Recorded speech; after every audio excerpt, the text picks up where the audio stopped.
बंदर और डॉल्फिन। एक बार कुछ समुद्री नाविक एक बड़े जहाज में समुद्री यात्रा पर निकले। उनमें से एक नाविक के पास एक पालतू बंदर था। उसने उसे भी अपने साथ जहाज पर रख लिया। यात्रा प्रारंभ हुई। जहाज कुछ ही दिन की यात्रा के बाद समुद्र के बीचों बीच पहुंच गया।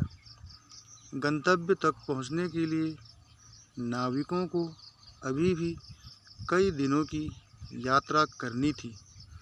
इतने दिनों तक मौसम नाविकों के लिए अच्छा रहा था, लेकिन एक दिन समुद्र में भयंकर तूफान आ गया। तूफान इतना तेज था कि नाविकों का जहाज टूट गया।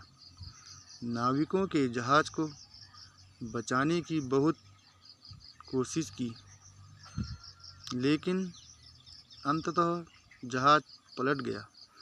नाविक अपनी जान बचाने के लिए समुद्र में तैरने लगे। बंदर भी पानी में जा गिरा।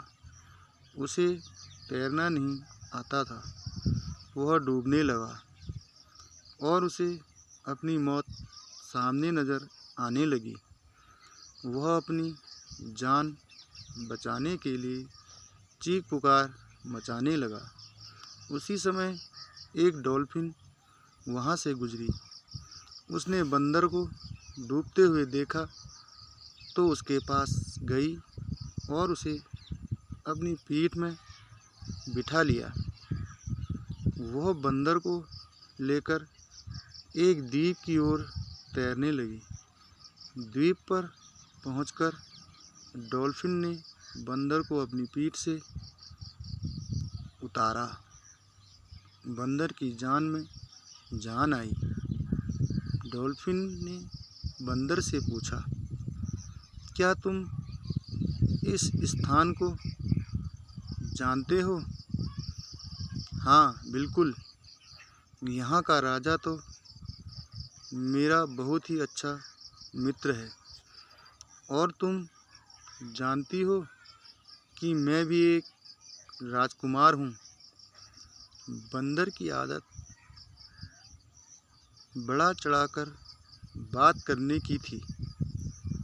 वह डॉल्फिन के सामने बड़ी बड़ी बातें करने लगा।